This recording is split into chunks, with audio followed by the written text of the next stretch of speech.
Colorado got smacked. We have to talk about the clear and obvious Colorado and Deion Sanders bias. Look, the SEC bias is one thing, but I feel like a lot of people are getting over the over-fluffness of Deion Sanders in Colorado, and I'm here to say I don't care. Deion doesn't care. Colorado doesn't care. You know, I make videos on this channel about Colorado. I make videos about Deion Sanders. I make videos about a lot of college football stuff. Y'all watch the most when I make Colorado videos. And funny enough, y'all watch the most when Colorado is actually winning and positive things are happening. I'm sorry that it's a fun story to root for. That's media. That's what it is. If you enjoy football, you should be able to enjoy BYU, because if you watch this channel, I told you every single week, all my breakdowns. Oh yeah, BYU is an elite team, elite defense, explosive offense. They do it at all stages of the field. And even Deion Sanders was saying that, and that was in interviews that we talked about. So I hope y'all don't think that I was gonna come up here and try to retool it or try to spin it for positive for Colorado. No, dog. Look, let's be honest. Colorado got smacked, and they got smacked from the beginning, and it was mostly the offensive side of the ball. The defense, it wasn't their fault that many points were scored. When the offense goes for it on 4th and 3 on their own 40, when the offense can't generate more than a positive 5 rushing yards when it comes to the first half. What happened with Colorado in that bowl game is they got embarrassed by a team that's tight-knit, very disciplined, and in the bowl season was ready to go. I will give Colorado some bail because, again, they're having people transfer out. They had one of their leading tacklers in Nikhil Hill-Green transfer to Alabama of all places, right? I mean, who knows how the pitch counts were for different people. Like, it's a bowl game. And before we even get deeper into this, if they would have won, people would have been saying, oh, it was just a bowl game against number 16 ranked BYU. But the fact that they got dominated, people are saying crazy stuff. They don't really care that much, right? I think the thing they care about most in something, a lot of the tweets and the things that I'm going to get to, is the fact that that broadcast was very partial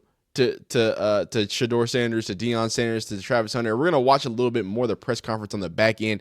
And one of the biggest complaints that Colorado fans had from this game was the offensive coordinator. So Deion's going to talk about that after we talk about the fans' biggest complaints. And those are some of the big things. Obviously, the bias, but not just that. People are starting to turn sour on Shedeur. I told you what happened. I said that in the last video, right? People are turning sour on Shedeur. People are getting their jokes off on Travis Hunter. And now they're doing a victory lap hating on Colorado. So if you're a Colorado fan, man, just know that, look, y'all won. I don't know what to tell you. Y'all had a 9-win season. Y'all were 4-8 last year. If y'all feel like as a Colorado fan, y'all anything but a success, I don't know, maybe you just are drinking the Kool-Aid a little too much, because y'all did phenomenal things. Y'all survived a decent schedule. Y'all didn't have to play any too big guys, but y'all played some good defenses and stuff. That BYU defense is the best in the Big 12, undoubtedly. Like, let's just clear that up. They got some dogs. They got some size. They got some problems. And the fact that they weren't getting talked about had people in a bit of a snafu, right? Hey, ESPN, we got love.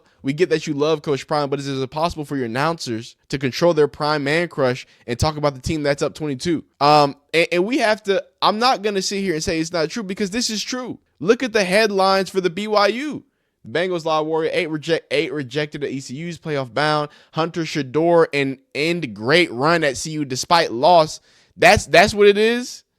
Despite bowl loss, Shedeur Sanders close successful chapter at Colorado. And I understand being upset with this. I get it. I just don't think I care or anybody else cares. Shout out to Connor Pay, though. Connor Pay, standout, 6'5" senior. He came up to the production meeting and said, talk about BYU just a little bit, would you? Well, we're talking about Connor Pay, and we're talking about BYU. I'm sure the fans in Provo would love us to talk about BYU the whole night. Connor Pay was out there in the production meeting and say, yo, make sure y'all talk about BYU.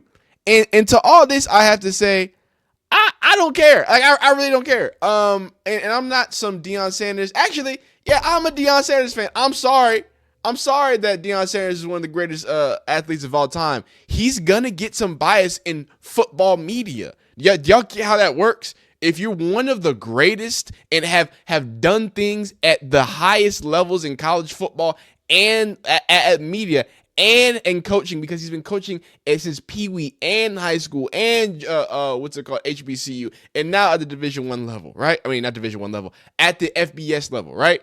So for all these people saying, oh my goodness, they have a crush, I agree. The bias, Yes, it's going to be there. But my problem is people acting like there's not a reason. There's a reason why they're being biased. Now, was it egregious? Yes. Do they deserve these mean tweets? Yeah. To be honest with you, yeah. Do they deserve the biggest slaughter of Buffalo by the white man since Western Michigan? Yeah. Does Shiloh Sanders deserve to get clowned on for hitting the what? After a pick that the whole stadium knew was getting called back down like 30 points? Yes, he deserves to get clowned on that. And we will do that. Clown them, do that. But don't be surprised on why it's happening. That's my issue. Everybody looking around like, dog, it's Deion Primetime Sanders, dog. How many people can call themselves Primetime and we take them serious? It's just him. That's it. It's just Deion Sanders. So as to why and if I care, no, I don't. But look, it's a double-edged sword. You still gonna get these jokes. And like I talked about, right? Because it's clear over bias. Shedeur Sanders has to be the most overrated prospect, yada, yada, yada. Shout out Connor Pay, though, standing his ground. But the problem, and it's something that I alluded to, the biggest issue is we talked all about, hey, bowl season. Bowl season, we're getting people to play bowl season.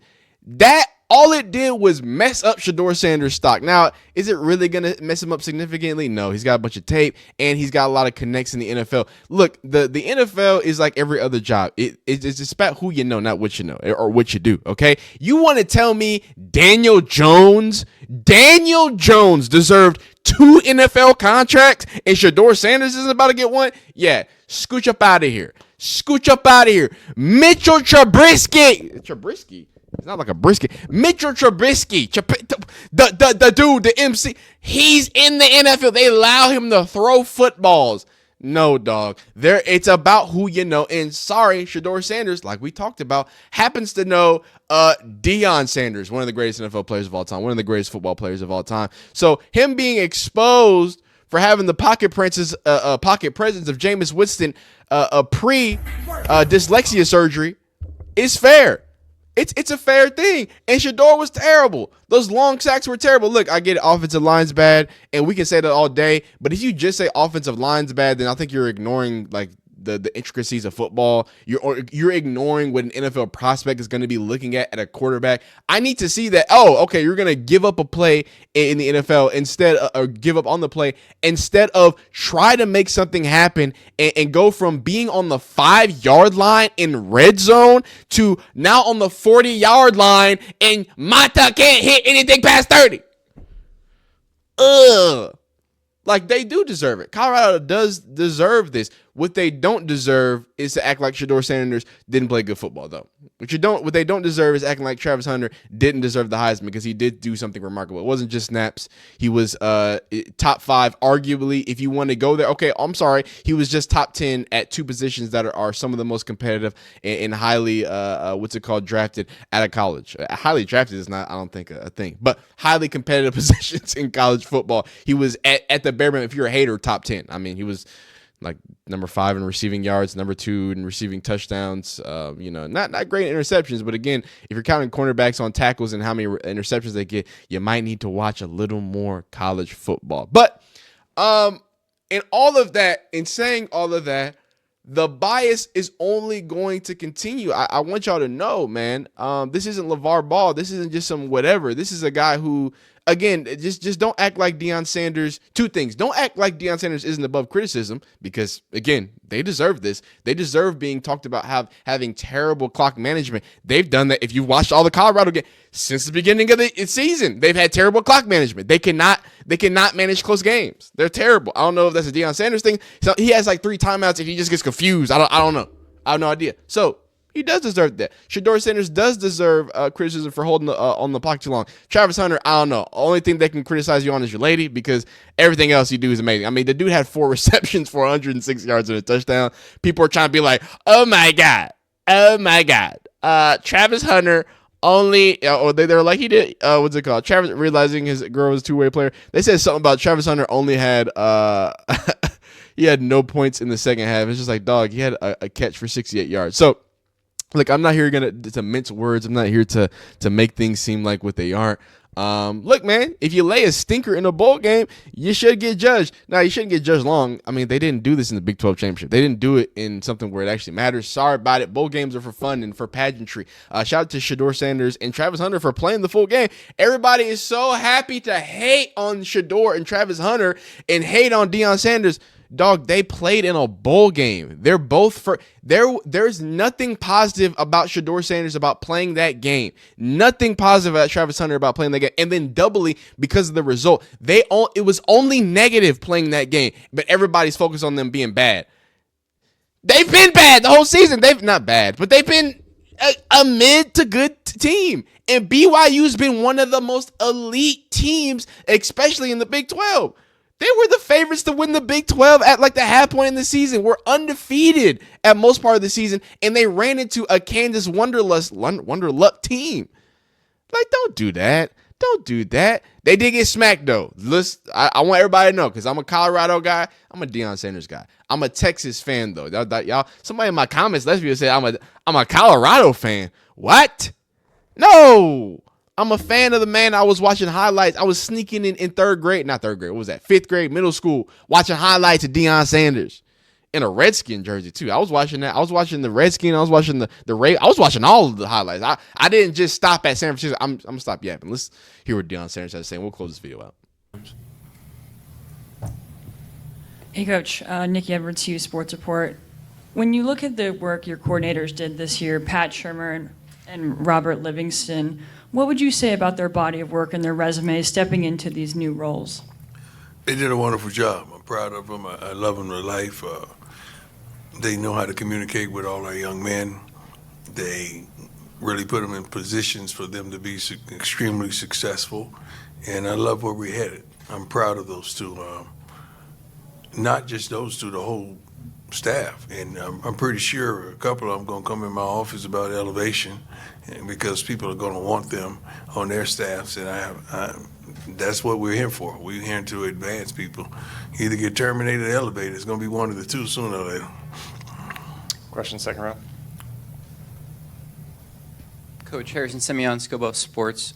A 9-4 season, a Heisman winner, and plenty other accomplishments and improvements across the board from year one to year two. What do you think that you've established in the program that you can carry on and take the team to the next level? Expectation. We've established expectation. So now you expect us to perform a certain way. You expect us to win. You expect us to be exciting. You expect us to be a lot more disciplined than we displayed today. You just have expectations of us now. That's what we've established. Question in middle back.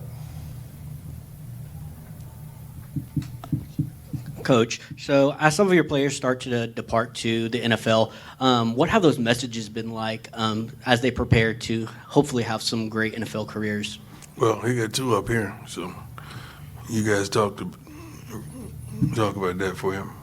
Kind of, Coach. We always had a professional mindset going to everything. We always try to move like a pro. So just been around him for so long. I mean, 6 years. So I feel like just every day he give me different things to people be a pro. Yeah. You said that. I felt that. God, that's a long time.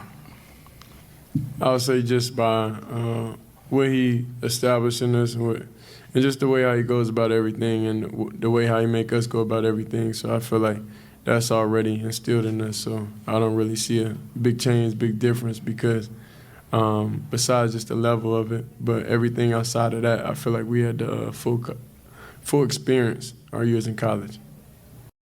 Yeah, and I think a lot of what was said there, and I'm not going to yap too long. We've been yapping for the biggest thing. The biggest thing that, sadly, that this does, if you're a Colorado fan, if you're a new bandwagon Colorado fan, if you're a Deion Sanders fan like me, the microscope just got bigger.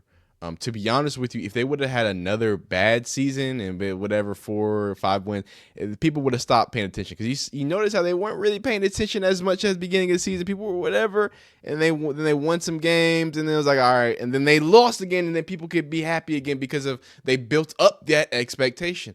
If they do anything bad next season, it's over with. It's a clown show. It's this, it's that. It's a Deion Sanders, whatever. Now it's gonna be hard because people really like hating Shedeur, I think. And they love hating Travis Hunter now, I guess, because his woman, which is weird because Travis Hunter is just known to be like the most old school, hardworking type of dude. So we'll see how that plays out. Just understand that, like I said, expectation. That is the only word to be expecting or to be understanding, because people are going to put that microscope even bigger on Deion Sanders and the Colorado regime, especially with BYU. And teams like this in the Big 12 who are only getting better. Arizona State, who's competing for college football playoffs. So if you're a Colorado fan, y'all need to continue to get better and continue to do it rapidly. And I think Deion Sanders honestly has a plan for that. I think you got a good chance to do that. Like we talked about in my last video, I think y'all have created an atmosphere where people actually want to come play for Colorado. So I think if you're a Colorado fan, you have a bright future. Just know it might look a little nasty because y'all are the most favorite to hate. But we'll see how that, man. I got a Texas team that has to go against the Scatterboo. So y'all pray for me. Y'all be amazing. Y'all be blessed. Please leave a like if you like this video. Dislike if you don't like it. Subscribe if you enjoy college football content. And we'll see you next time.